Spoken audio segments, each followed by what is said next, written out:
So you were in your late 20s. You had Yeah. just found Kripalu. You were volunteering at Kripalu at the time? I was working there. I had gotten a job. Yeah, I was working. Okay. Yeah. And were you married yet? Were you? No. No. So you were kind of out mountain biking in the woods, sat down to meditate, and take us there.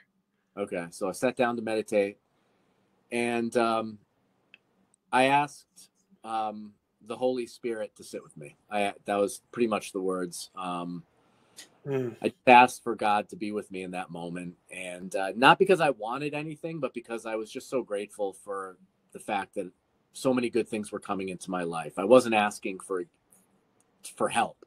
I was asking for company. And That's awesome. That right there is a point just to put out there. Like, you weren't asking for help. You were just asking for company. Yeah. Yeah. And a few moments later, I started to hear like movement in the woods, and I thought it was somebody walking, somebody else hiking. And, you know, the footsteps got closer and closer and closer. And the next thing I knew, I heard this branch break like 12 inches behind me. And then I heard this loud exhalation, like a,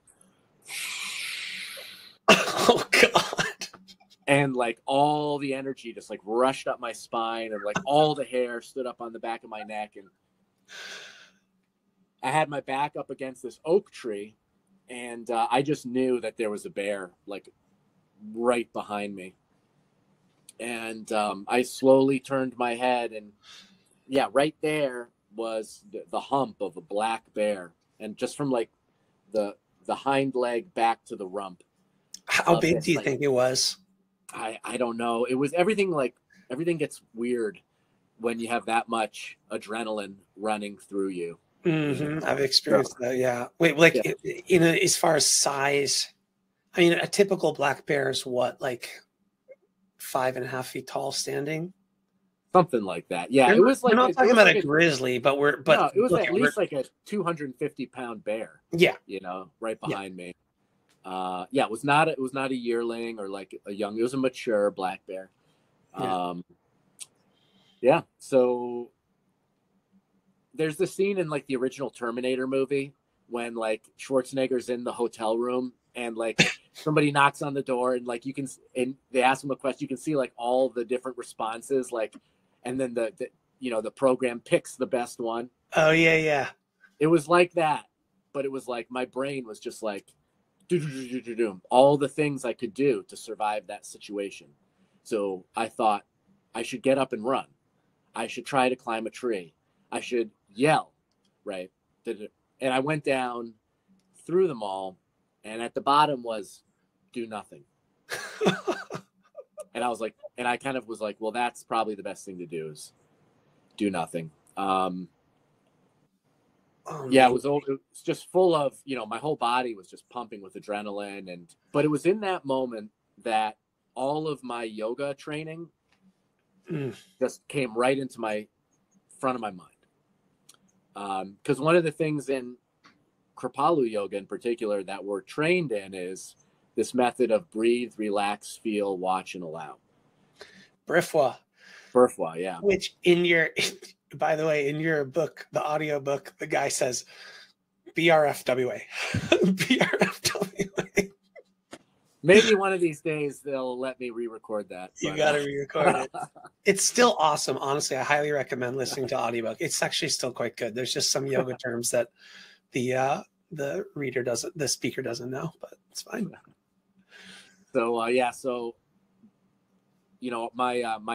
my trainer, this guy Yoganand, who's like a master yogi, when I did my training, one thing he said to us, because Kripalu is a form of Tantra yoga, and he said to us that, fear is just energy. And so what we tend to do is something will happen, and this energy will come in, will arise in us. And one of the things that we're really good at is creating a story around the energy, right? We'll create a whole story around it. And what Yoganand taught us was just step back, don't get carried away by the story, see if you can work with the energy. So I knew that what I was feeling was intense fear.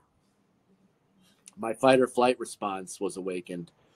But my first instinct wasn't to like let it carry me away, but was to pause and then let it sort of fill me with aliveness. So as hard as it was, I said, well, all I can really do in this moment is meditate on this intense aliveness that I'm feeling right now. And so that's kind of what I did. And then the bear walked around and came right alongside me. And I heard this, I could feel it breathing. And I heard this like settling sound. And it kind of felt like the bear maybe even sat or settled next to me for a moment. I had a hood on. So I had like a kind of hood on. And then I had this thought, like, what will it feel like to get bit in the face by a bear?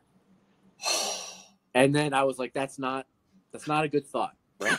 It's like, okay, I'm gonna bracket you. Like, that's not gonna be helpful. And then the other thought I had was that this is the most amazing thing that's ever happened to me. Maybe the worst thing that's ever happened to me, but definitely maybe the best thing. So it was all of that.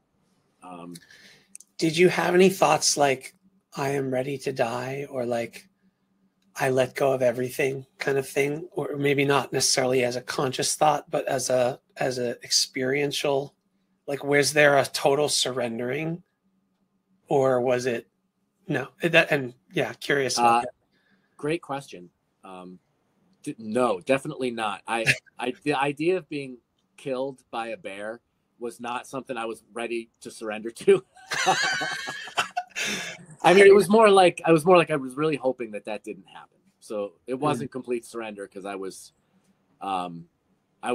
really hoping that I would not be the bear wouldn't feel threatened.